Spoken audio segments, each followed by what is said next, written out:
लोकसभा चुनाव को लेकर देश भर में हलचल तेज है। इस बार 7 चरणों में लोकसभा चुनाव हो रहे हैं, जिसके नतीजे 4 जून को आएंगे।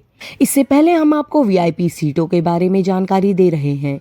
यहाँ हम आपको यूपी की वाराणसी सीट के बारे में बताएंगे। पीएम नरेंद्र मोदी के चुनाव लड़ने की वजह से वाराणसी लोकसभा सीट सुर्खियों में रहती है। कुछ ऐसा ही इस बार भी हो रहा है। इस सीट के हालिया चुनाव को देखें तो ये निर्वाचन क्षेत्र बीजेपी का गढ़ बनता जा रहा है। साल 1991 के बाद से यहाँ बीजेपी केवल एक बार ही हारी है। आइए जानते हैं क्या है वाराणसी का इतिहास। वाराणसी को काशी और बनारस भी कहा जाता है। गंगा नदी के तट पर बसे इस शहर का बड़ा ही धार्मिक महत्व है। हिंदुओं के साथ साथ बनारस बौद्ध और जैन धर्मों का भी एक तीर्थ स्थल है। इस शहर का राजनीतिक इतिहास देखें तो साल 2009 से इस सीट पर बीजेपी का दबदबा है।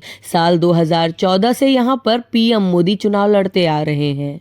आइए जानते हैं वाराणसी में चुनाव का क्या है कार्यक्रम। तो उत्तर प्रदेश की 80 लोकसभा सीटों के लिए सभी 7 चरणों में चुनाव होंगे। वाराणसी लोकसभा क्षेत्र में 1 जून को 7वें फेज का वोट डाला जाएगा। इससे पहले वाराणसी सीट पर किस पार्टी से कौन उम्मीदवार है, आइए आपको बताते हैं। वाराणसी लोकसभा सीट से बीजेपी के लिए एक बार फिर प्रधानमंत्री नरेंद्र मोदी चुनावी मैदान में हैं।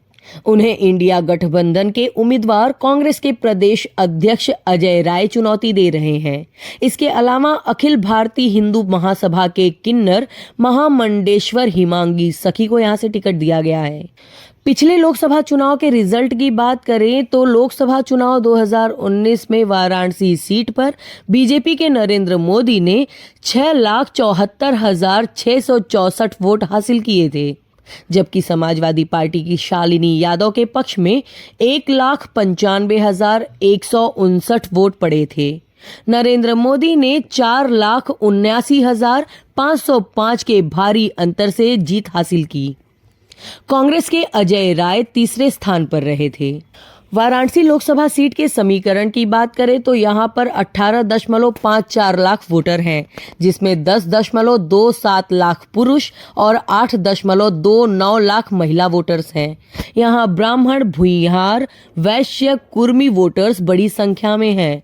इसके अलावा मुस्लिम मतदाताओं की भी संख्या अच्छी है। इस सीट के तहत 5 विधानसभा क्षेत्र आते हैं। इसमें रोहनिया, वाराणसी उत्तर, वाराणसी दक्षिण, वाराणसी कैंट और सेवापुरी शामिल है। यूपी में हुए 2022 के विधानसभा चुनाव में सभी सीटों पर एनडीए के उम्मीदवारों ने जीत हासिल की थी।